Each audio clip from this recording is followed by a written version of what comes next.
What is going on, guys? Healy here, and today, one of my first MLB videos of the year. It is the best settings to have for MLB The Show 18. I'll be going through how to access your settings and what you should put it on so you can have the best experience and maybe some help to make you perform better in MLB The Show 18. As you can see, I have the Cubs set as my favorite team, so they are going to be on all the menus for me.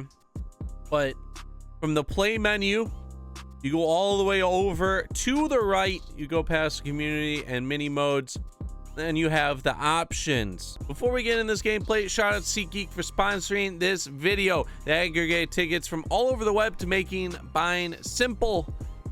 They give you a 1 to 100 rating on each seat and color code it red to green so you know if you're getting a good or bad price.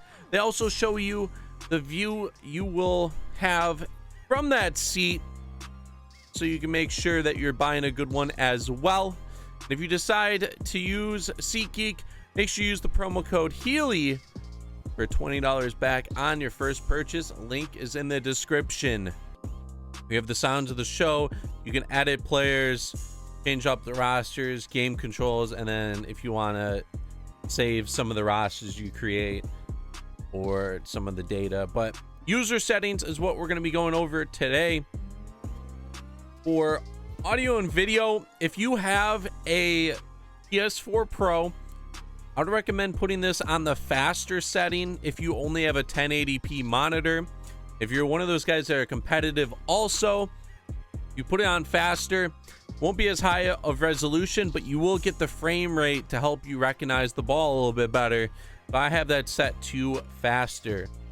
You can set your favorite team right here, whatever you want. Mode specific modes, these are all the Road to the Show franchise options, so you can set them here. You don't have to mess with them every time you go into a new franchise or Road to the Show. The main one we're going to be talking about is gameplay options. My hitting difficulty, I'm pretty good, so I leave it on Hall of Fame. If you play online, there are some game modes that are on Hall of Fame difficulty, so that could definitely help you get better recognizing pitches and adjusting to how harder the hitting is compared to like the easier modes. If you aren't as good at the game as other people, you could start off on rookie or veteran. Dynamic's really good if you don't really know where you stand. It'll start you off on the easiest difficulty, but it will go up and down depending on how you do. So you can get to all-star, and if you start struggling on all-star, it'll put you down to veteran again. And if you do really well on veteran, it'll bump you back up. You'll go back and forth until you can start getting better at all-star. For the hitting interface, you got directional, here analog, and zone. Directional is somewhat decent for the beginners, but I would really recommend using zone. Once you get the hang of it, you will be really good at the game. It helps out so much. I use the buttons. I don't know why you would use analog. Some people do. Fine with them. The plate coverage indicator. So when you use zone, there is going to be something that goes all over the plate that you will move. Leave this on. Otherwise, you will not be able to see it, know where you're hitting. For the Pci appearance, I personally like reticle. It's just 2 parentheses, and it doesn't cover much of the plate. You could use buckshot. That one covers a lot of the plate. It might be a little hard visually. The classic, never really used it. Wouldn't really recommend it. Outline, don't really know about that either. It's not really a popular one. Another popular one is Wedge. It has the 2 parentheses that you move around. One's a little smaller depending on the handiness of the batter, and it also has a mark, a small yellow mark in the middle of the indicator, so you can try to square it up with the baseball. Dynamic, I think that might be the new one. So if you have a power hitter with dynamic, it's just a big yellow circle.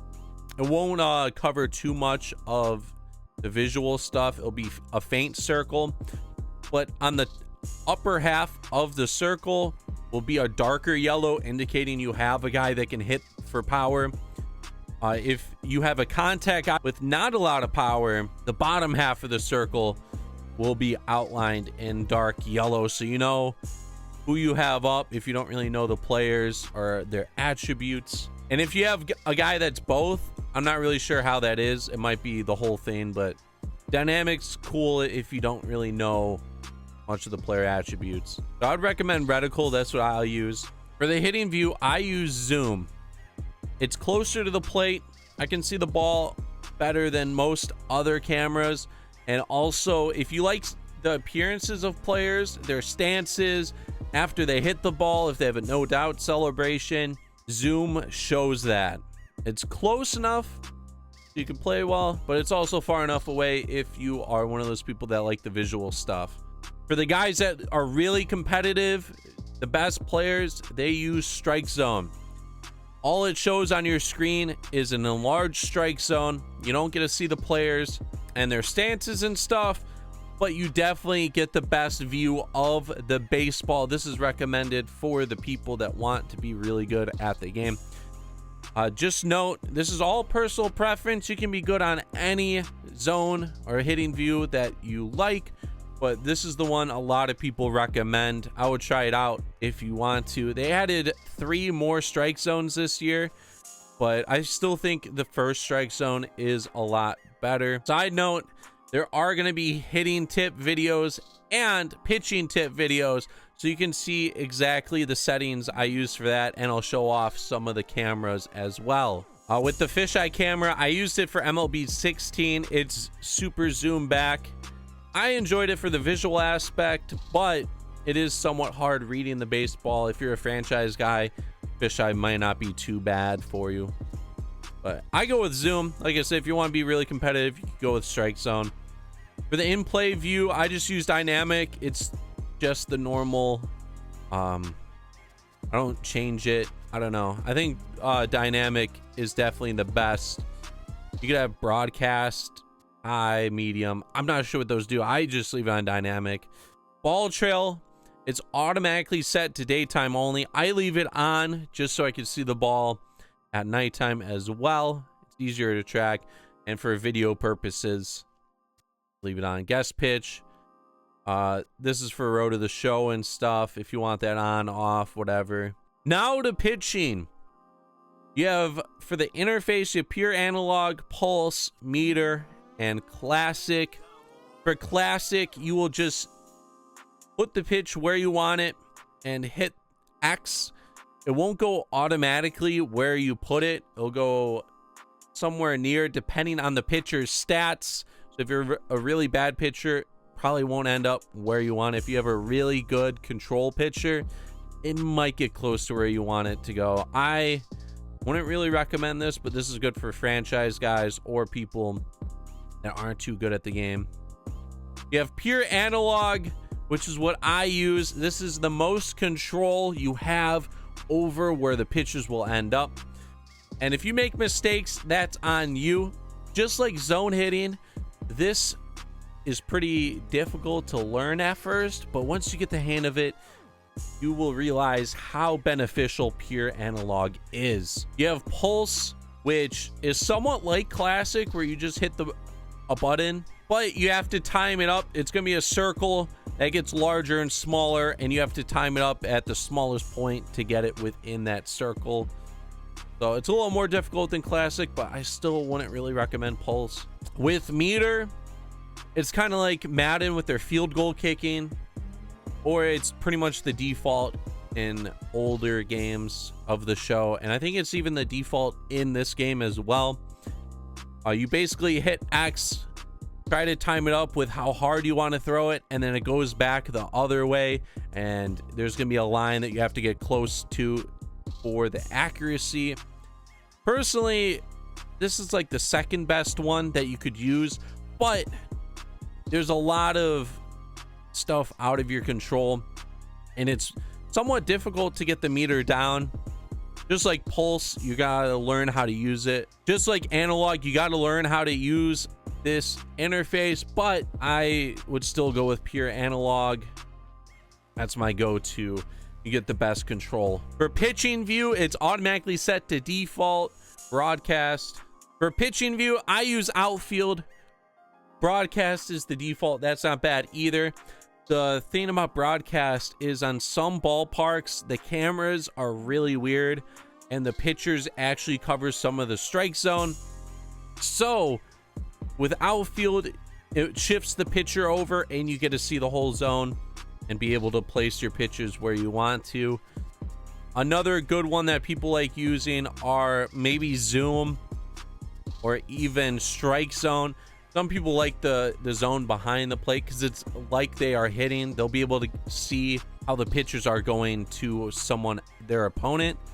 Some people like the zone to be behind the plate because it will accurately represent what their opponent is seeing. So if they have a certain pitch that looks dirty and looks hittable, they'll be able to recognize that and be able to throw it multiple times in an at bat.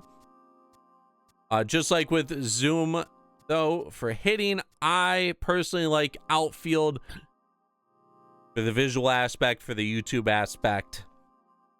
For pitching ball marker, it's automatically set to pitch trail fade. Basically, after a second or two, the ball will fade out and you won't know where it is. We aren't playing against your buddy on the couch anymore. I would leave it on so you can make sure that you're putting the ball in the spot that you want it every single time before you start your windup. And then on to fielding. Fielding is automatically set to buttons, but I would recommend button accuracy. With buttons, all you do is hold down how hard you want to throw it to a base, and that's good and all. You'll get the hardest throw every single time, but it doesn't account for accuracy. There is still the ability to make errors, but with button accuracy, if you get a good throw, there's gonna be a visual above your player, and it's kind of like the meter pitching, and you just have to time it up in the green zone. Depending on how good the fielding is on the player, the green zone will be larger, but you will have a guaranteed accurate throw every time. I'm not sure what the difference is in how hard people throw, but I haven't really had a problem with how hard people throw. I just want to make sure I don't make errors at all, because it could cost you in the end. There is pure analog. I don't know anyone that uses pure analog. That's where you just move the right stick towards the base. I think it's like buttons, where it's just how hard you want to throw it. But button accuracy is definitely the way to go. The throwing meter is what you use for the button accuracy. Fielding decision, it's automatically set to assist.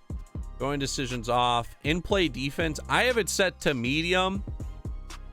You could probably set it to dynamic and other ones, but medium, I haven't really changed this in past years. I would recommend it staying on medium, especially when it goes to the outfield. Throw canceling, I would have on. I don't know why I didn't have that on, but you definitely need throw canceling, because if someone tries making a play on you, they hit a double to the gap and you throw it to second base, but they decide to take that extra base to third, your guy's automatically throwing it to second base. There's nothing you can do to stop it. With throw canceling on, you throw it, and then while the person's having their throwing motion, if you hit another button, it will cancel it and you're able to throw it to a different base quickly. Helps out tremendously with making plays, especially online, where people try taking advantage of you. You've definitely seen in my videos too, where I take advantage of other people. The one button dive and jump, I wouldn't really recommend that. R1's jump, R2 is dive for normal modes and like online. And that is it for the best settings on MLB The Show 18. I hope this isn't too long. I'm looking at my recording. It might be a long video. Hopefully I explained everything well for you. If you have any additional questions, look in the comment section to see if anyone else asked a similar question. And if you don't see it, make sure to ask it. I will be sure to answer it for the most part. Hopefully you guys do well this year on MLB The Show 18. You could change up the settings how you prefer them, but this is what I think is the best settings. Make sure you leave a like, subscribe down below. This is Healy, and I'm out. Peace.